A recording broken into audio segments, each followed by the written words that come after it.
Shalom, I'm Rabbi Jonathan Ginsburg of the Ezra Habanim Dallas Township Jewish Congregation. This video is about the Torah portion of Beha'alotcha.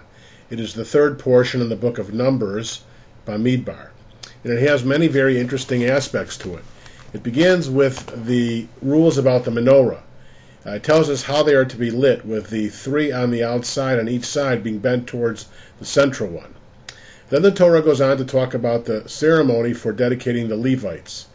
The Levites were the ones who were responsible for the maintenance of the shrine, of the sacrificial system, until the temple was destroyed in the year 70. And previously they were given their instructions, but here was the actual ceremony where they were installed.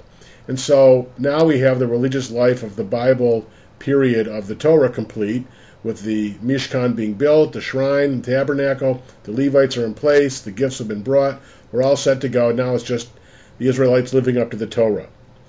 Then the Torah goes on in this portion to talk about in the second year of the wandering in the Exodus, during the time they were supposed to observe the Passover, the first Passover after the original one. If people were ritually unclean, what could they do? So Moses was instructed by God to set aside a second month, the month after that, in Iyar, on the same day, where people could then observe Passover who were not prepared properly the first month.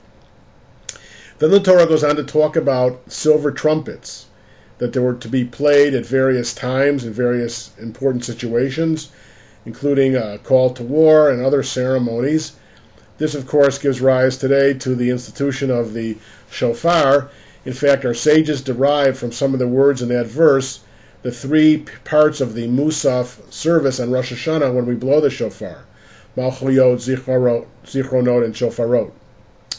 After that, the Israelites then leave Sinai towards Moab, and we have the very famous verses that are in our Torah service.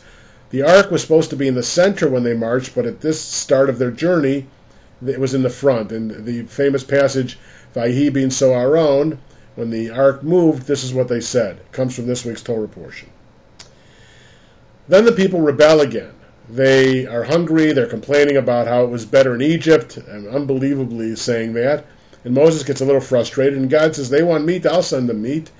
And they get so much quail that they get overly stuffed with quail and don't want it anymore. But again, God feeding the dependent Israelites, which stopped, of course, when they finally, after 40 years, got to Israel, and they began feeding themselves.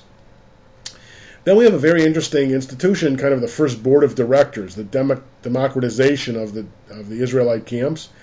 God tells Moses to pick 70 elders who will be a kind of board of directors and sounding board, which is done. And this gives rise later to the institution of the Sanhedrin, which was the first major supreme court of Israel, of the Israelites in the time of the temple, which made all the huge decisions. And in this story, the Spirit of God rests on these 70 elders, but two of the men refused to go outside, and they began prophesying, and Joshua gets jealous for Moses' sake and says to Moses, shouldn't we do something about it? And Moses realizes that he doesn't give people this spirit, it's God, and so he says, I wish all the people had this spirit and this power. Kind of a lesson about how truly great people want to make other people better. And Moses was not jealous or zealous for his own sake here. They were prophesying, they had good reason to. And then finally we have a very famous story in chapter 12 of sibling rivalry. In this case, Miriam and Aaron are jealous about Moses and complain about Moses. And Miriam gets skin disease because of that. And so the sages always linked the portions of Leviticus discussing skin disease with gossip and slander and how horrible it is. And God says to Miriam and Aaron here, listen, Moses alone I speak to mouth, word for word. Everyone else I speak to in dreams and visions. There's no one as great as Moses. And Moses prays for his sister to be cured, and she is.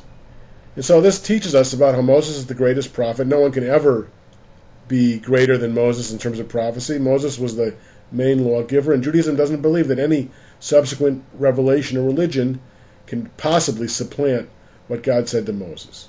One of the key ideas and key verses in religion from Numbers 12. That is portion Behaalotcha.